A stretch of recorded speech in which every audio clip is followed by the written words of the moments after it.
I want to thank everyone for joining and for giving for taking the time to hear about the governance principles and where we want to take governance in the future from Australian Sports Commission perspective.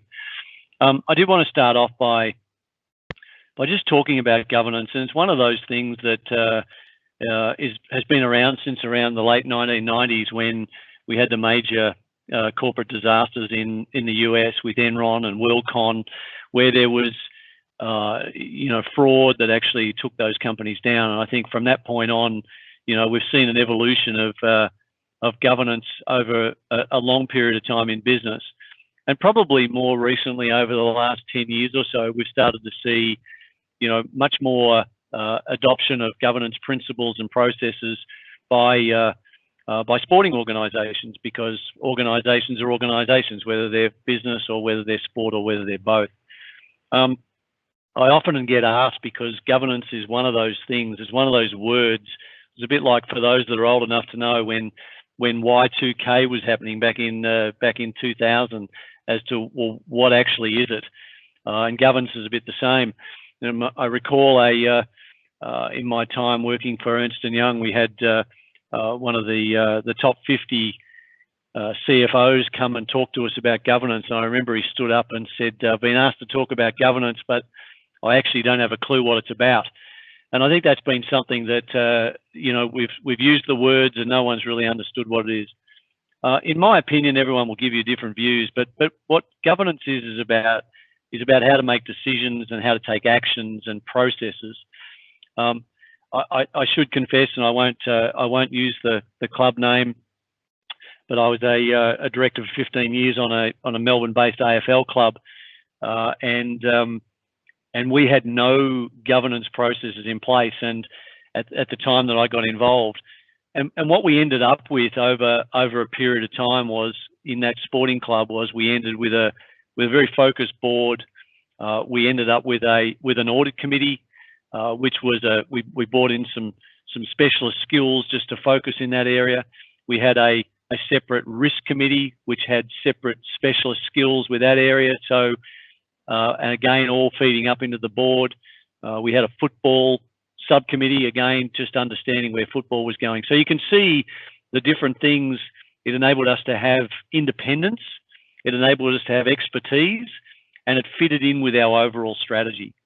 So even at club level, I've been involved with sports where you may not have a meeting every other month, but you will do a risk assessment, and you will have some people who just focus on that, and an audit committee and a finance committee.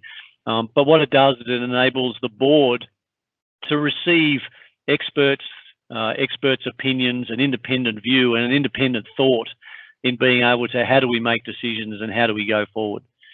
I think the evolution, as we'll come to, have been around things like diversity, the whole independence, specialist skills, and bringing those all to the board to help them make decisions. It doesn't need to be complicated, and I think that's a message I do want to get across. So if I refer to the screen, I just wanted to cover really quickly just how the evolution of our governance principles have evolved, since 2012, when they were first established, through to the new principles of 2019, 2020. And I think, as we'll show in the next few slides, as to how we actually develop these principles, that we will continue to update them over time. These are not static.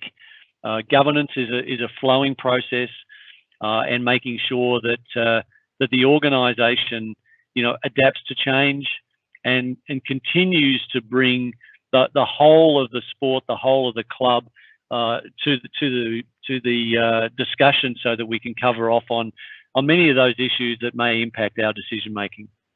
So this slide really just covers,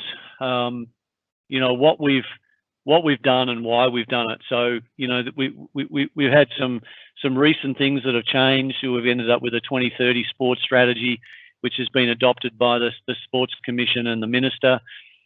We've had a much evolving state in terms of business. If you think about things like cybersecurity, we're all in our businesses, we're all being impacted by that. I know personally, my father has been in a nursing home, and that nursing home got hacked, where all of the details of all the patients got released into the internet, and those sorts of things, and that can easily happen to any of us from a sport perspective. So we really wanted in this process, we wanted to make sure that we've had our stakeholders had a real opportunity to participate in what a real proactive and practical set of governance principles really did look like. We wanted our stakeholders told us that they wanted Sport Australia to drive this and not have the leakage of the information go outside to other consultants.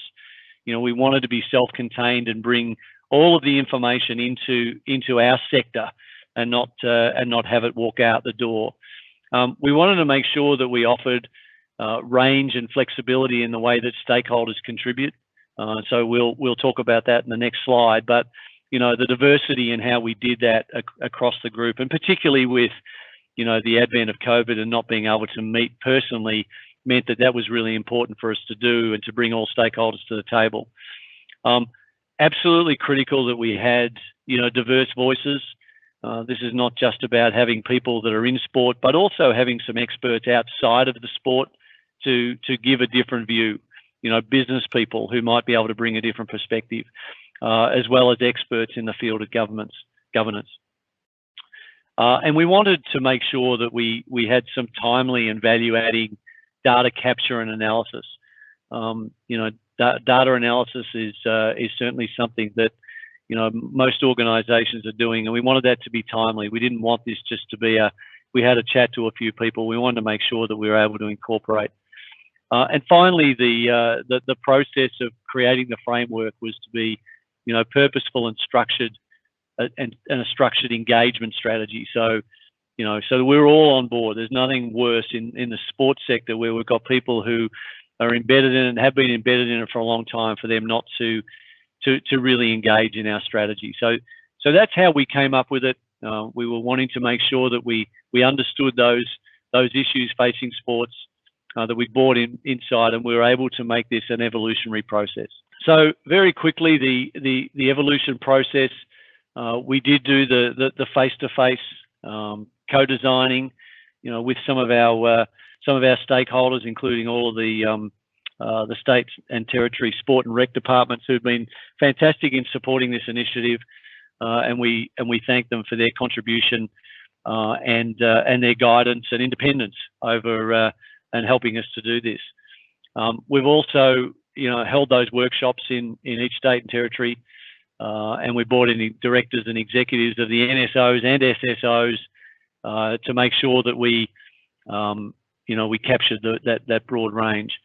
I think the outcomes, quite clearly, and everybody will be in agreement with this, is just a lack of resources to be able to put these things in place. And I think, if I think back to my time as a sportsman and coaching a team, I almost felt like I was the president, the treasurer, the ground sweeper, and the coach. So, we are all limited for resources, and our volunteers are being challenged, in terms of their capacity and wanting to continue to be involved, particularly during COVID. So, the lack of resources is something we don't want to be reinventing the wheel every time we want to try and do something that might be innovative or something that might be protecting the organisation or the club. We also ran 14 online jams, again with distance, with country regions. The online, as we've seen in the last 6 months, our online presence is now much stronger than it's ever been, and the online jams gave us that opportunity to be able to bring people in, into the discussion without physically having to be there. And I think that's been a terrific initiative that we've done. What our stakeholders wanted was principles to help improve their organisations, guidance on how to evaluate governance, but most importantly, they wanted director education. And I think, in my experience, being a former state sporting organisation presence, the turnover of some of our people, directors, for whatever reason, we're asking volunteers to do a lot of work, and it's really important that we have that induction process, that education process, to help our incoming directors understand, what governance is, what the structures we have, and so to that end, we really wanted to have that education program, but also to have some ongoing resources and guidelines and templates that our clubs and our sports could activate to help them each year.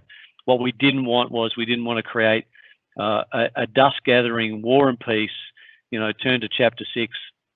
These are principles that have been designed with our language, with sporting language as much as possible, with everyday language, not language that we can't understand, and a methodology and templates that are actually easily understandable and implementable.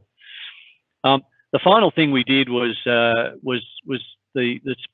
sport governance team, worked with the sector to develop a governance framework, which linked all of those things, which linked an education system, evaluation, the assurance, improvement, and the education programs that we wanted to be able to bring to the table. So, we've gone outside. We haven't just taken that information, created it ourselves. We've also challenged to get some experts who told us in some cases that some of the stuff we were putting together wasn't relevant, or wasn't practical, or wasn't really what we wanted to be doing from a practical guide. So we have gone through an exhaustive process. Okay, so the framework that we've come up with is the principles, which we'll get onto in a second. And I do encourage you to read them. They're great reading. They're really simple and actionable. So please read those. And that is the first part of the framework, the education and learning, so that our directors and in some cases our future directors have got that opportunity to learn those courses. We've got an evaluation and assurance process so that we can measure, and we've also got support around the framework with our sport advisory team who are always available to help you walk through this process and get things set up. So something that I did want to talk about is certainly in my experience, and for those that don't know, I took on this role as acting chief executive for a couple of months while there was a search process going on to find a new CEO. COVID happened, and we're well and truly past the 6-month point, and I'm certainly going to be sticking around for a little bit longer whilst we get through this. But it became really obvious that to me that things have shifted so much in the sports sector, and we've got some challenges as custodians of our sports and of our sporting sector to really leave the sport when we do, to leave it to our next generation. And it's really clear to me, and we won't go into detail, but we have got some challenges. We've got duplication of effort across the sector. We haven't really sat down with each other and actually worked out, who should be doing what, who's the best position to do what, and we have got, some real challenges with the conflict that we've created between ourselves, whether that be through club, state, or the national sporting organisation, and that can only be dealt with by us. We can't bring people in, and when I mean us as the custodians of the sport. So I really challenge everybody. It is an opportunity.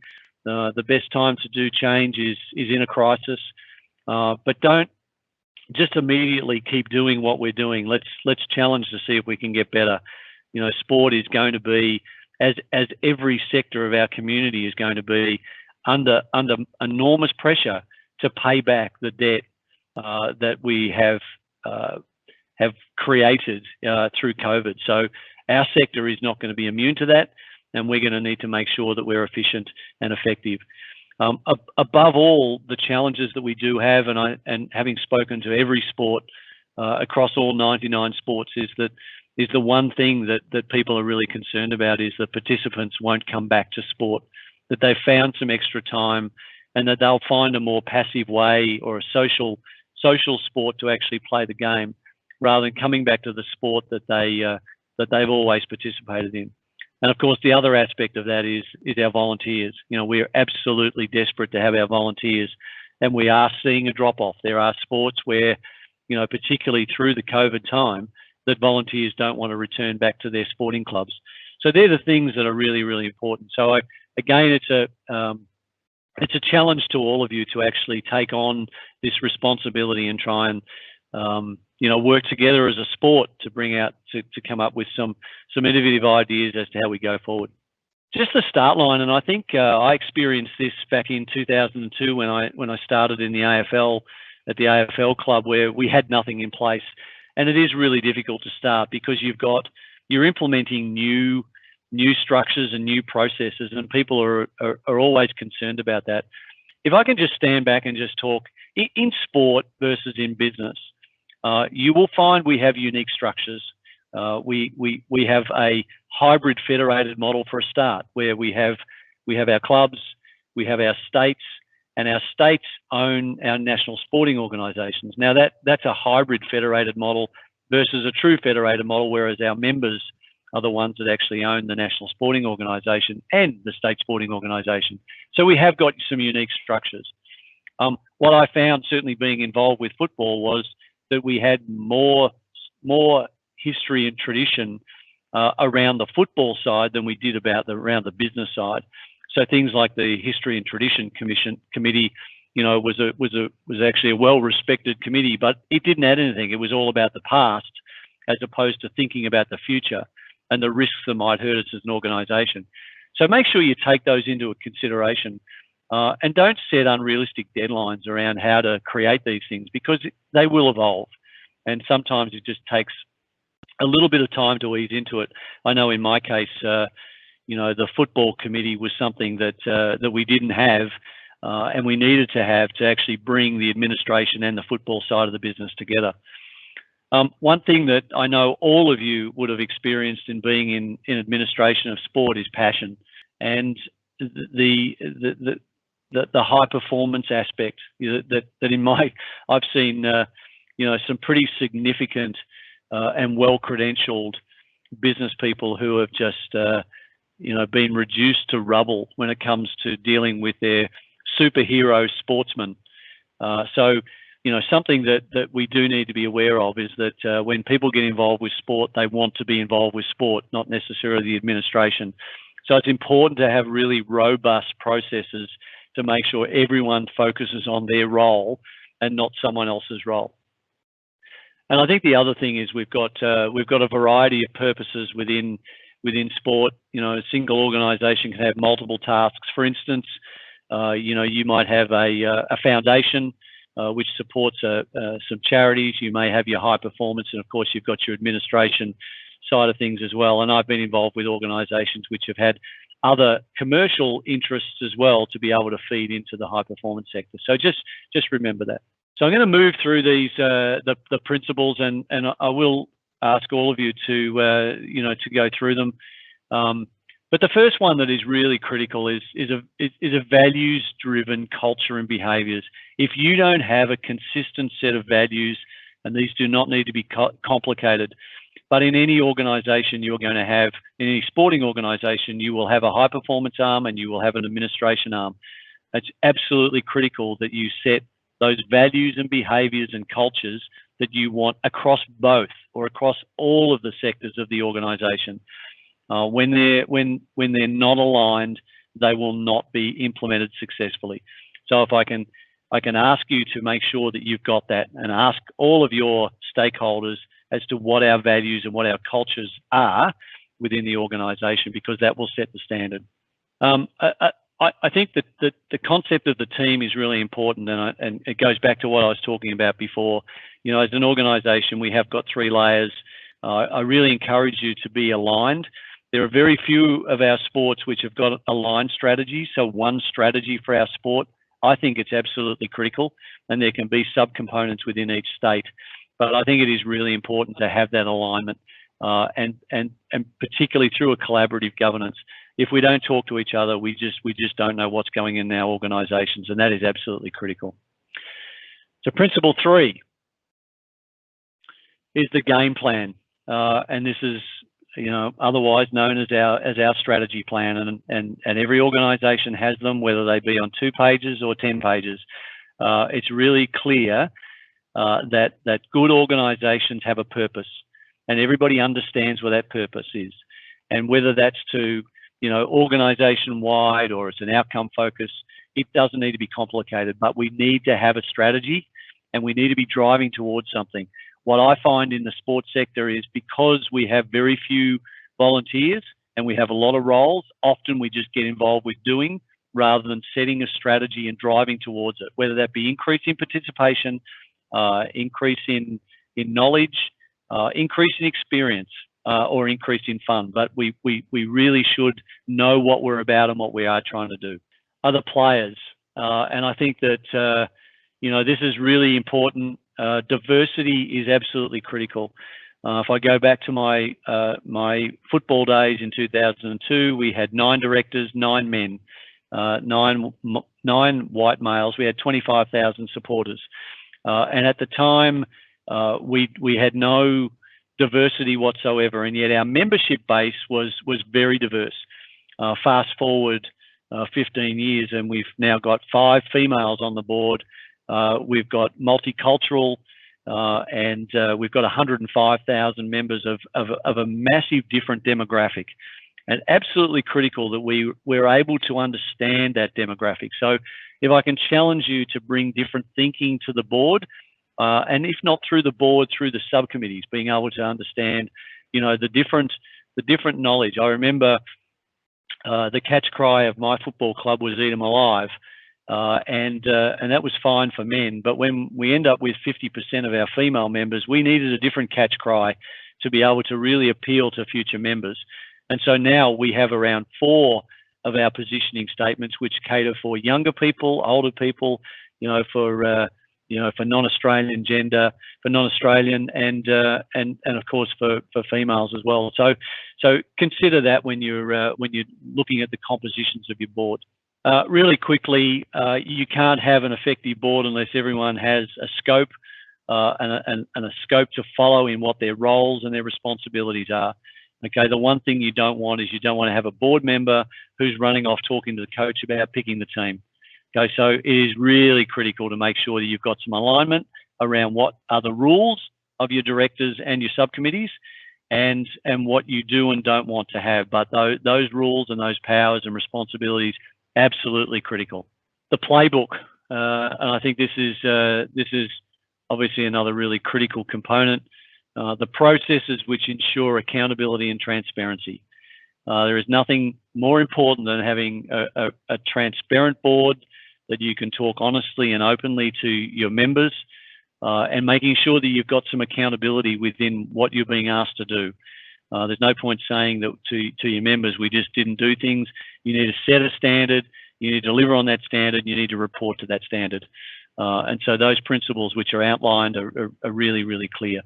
The defence, I talked before about our risk assessment, and again, with many smaller of our club and community teams, this often doesn't take a lot of risk, but just more often around safety, around child safety, protection of members, all of those sorts of things, and often understanding how you deal with those things. What is our system of defence to ensure the integrity of the club is maintained? Because you only get one dose of integrity, and absolutely critical that we as a board, and when we're dealing with governance, that we understand how we are going to protect the organisation. So a really important thing for you to talk to your board members about. Principle 8 is the best and fairest, which again is in talking about integrity and how we can proactively deal with the challenges that occur, reflected by a positive reputation in the community. Okay, it's really important. We have a message that aligns with our culture, with our values, and we want that message to be into the community as well. And it drives participation. It drives future members. To have that reputation about being a good, honest citizen and being able to deliver the right things and a great place for people to enjoy and have fun. So it's a system that protects the organisation, and it is about us being the best we can be and the fairest that we can be. And finally, principle 9, which is our scorecard. And as a board, I think this is probably the hardest thing that I ever found in the boards that I've been on, whether they be in business or not, because we have elected directors and in some cases appointed directors, is how do you measure people's performance? You know, and how honest do you do that? You know, do you call people in and you know, you have ways of being able to measure their performance? It is a really critical component, because to have an effective board, you need 9 or however many members you have on the board. You need them to be all participating. And where you've got some people that aren't living up to their expectations or the board's expectations, it's really important to bring that to their attention. But this is one of those emotive aspects on how the board performs, on how the board can improve, and how individuals can actually, you know, contribute to the outcome that the board wants and to the role that the members wanted them to be in.